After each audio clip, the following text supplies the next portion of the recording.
আজকে সেই সরজিতের বাড়িতে বীজের জন্য চলে এসেছি বীজ নিতে। তো খুব ভালো আমরা মানে কোয়ালিটির বীজ আমরা নিয়ে যাচ্ছি। তো আমার এই সরজিৎ ভাই ব্যস্ত, গাড়ি লোড করে দিচ্ছে। দেখুন খুব সুন্দর বীজ, কিন্তু দারুণ একদম যেরকম হওয়া উচিত বীজের জন্য। তো ফ্রেশ করে কিন্তু বীজ মানে পাওয়া খুব কঠিন। খুব মানে সুন্দর কোয়ালিটির, মোটামুটি নয় মানে একদম গ্রেডের কিন্তু বীজ সরজিৎ ভাই দিচ্ছে আমাদেরকে। তো নমস্কার কৃষক বন্ধুবান। তো দেখুন আমি আজকে চলে এসেছি একদম নদিয়া জেলার একদম রানাঘাটে। তো এখানে সেই সরজিৎ ভাই যার বাগানে এসেছিলাম আমি, কুল বাগানে। সেই কুল বাগানে একাঙ্গির চাষ ভাইয়ের হয়েছিল। তো আমি যখন এসেছিলাম তো ভাই একটু ক্রাইসিসের মধ্যে ছিল বলেই তখন ডেকেছিল। তো সরজিৎ, তুমি কতটা মানে জমিটা কতটা চাষ করেছিলে? আমার 5 বিঘা জমি ছিল। আচ্ছা, কুল কিরকম হয়েছে? কুল খুব ভালো হয়েছে এবছর। আচ্ছা, তো ব্যাপারটা হচ্ছে সরজিৎকে একটা আমি স্পেশাল থ্যাঙ্কস জানাচ্ছি। মানে ব্যাপারটা হচ্ছে আজকে সরজিতের কাছে আমি বীজ নিতে এসেছি। তো আমার একটা বীজের অর্ডার ছিল, তো আমাদের ওখানে ঠিকমতোভাবে পাচ্ছিলাম না। ঠিক আছে, এবারে কাটিংয়ের জন্য আমাদের সব মাল কেটে ফেলেছিলাম। তো পরে একজন কৃষক আর কি সেটা চাই বীজ। তো জাস্ট আমি এই দেখুন 50 কেজি 280 গ্রাম এরকম হচ্ছে।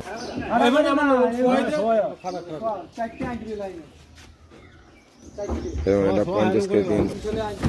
এই দেখুন দাদা, এইভাবেই সব মালগুলো রয়েছে। এই দেখুন এটা 50 কেজি 320 গ্রাম। ঠিক আছে, এই দেখুন দোলের দিন দাদা যে ভালো আনন্দ হবে। এই দেখুন এটা যেমন 50 কেজি 450 হলো।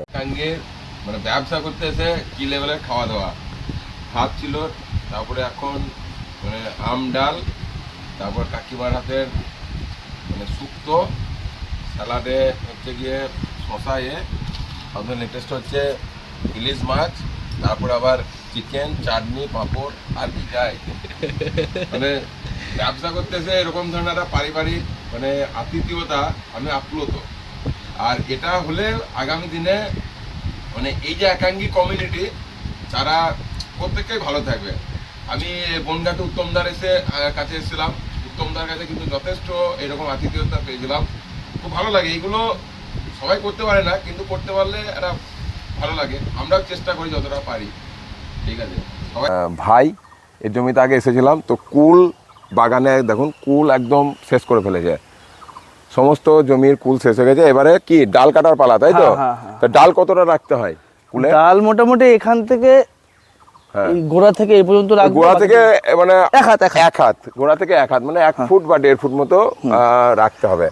তো কি এই জমিতে কি আবার চাষ করবো ভাবছো? হ্যাঁ। আচ্ছা, তো একাঙ্গী চাষ কিন্তু ভাই একটু রিপিট যদি জমি হয় না, তাহলে কিন্তু একটা সাবধানতা অবলম্বন করতে হবে। অনেকটাই সাবধানতা অবলম্বন তোমাকে করতে হবে। আবার পালা। তো ঘটনা হয়েছে যে কুল বাগানে গিয়ে কুল পাইনি গাছে। তো সরজিৎ ভাই আমার জন্য কিন্তু দেখুন কি কুলের সাইজ, দেখুন একদম লাস্টের দিকের পাকা, দারুণ। এর আগেও কিন্তু আমাকে রানাঘাট স্টেশনে দিয়ে এসেছিল। তো কি কুল দেখুন, অসাধারণ কুল।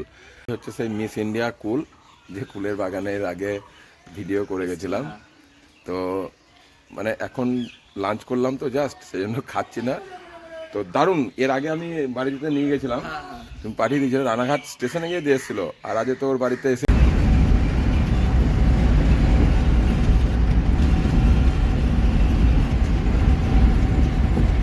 এদিকেও আম বাগান, আমার দেখুন এই ধারেও আম বাগান। মানে এই NH-12 কলকাতাগামী NH-12 আমরা এখন রানাঘাটের দিকে যাচ্ছি। তো মানে 2 ধারেই সমানে আম বাগান। আমাদের যে ধারণা ছিল যে মানে মুর্শিদাবাদের লালগোলা, ভগবানগোলা এদিকে আমের প্রচুর বাগান আছে, কিন্তু আজকে একটা একাঙ্গীর জন্য মানে রানাঘাট যাচ্ছি। তো দেখছি যে মানে প্রচুর আমের বাগান।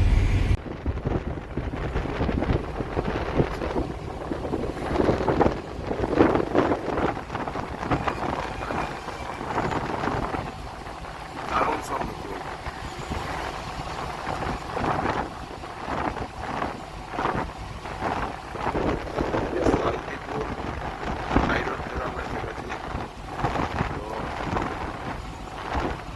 ব্যাপক গাছের একটা বাগান, সব গাছে দারুণ দারুণ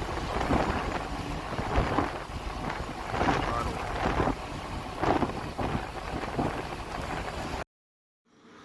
200 কিলোমিটার পথ অতিক্রম করে অবশেষে আমরা লালগোলাতে এসে এবছরের সব থেকে ভালো বীজ বলা চলে সেই বীজ আমরা এসে নির্দিষ্ট ব্যক্তির কাছে ডেলিভার করে দিলাম।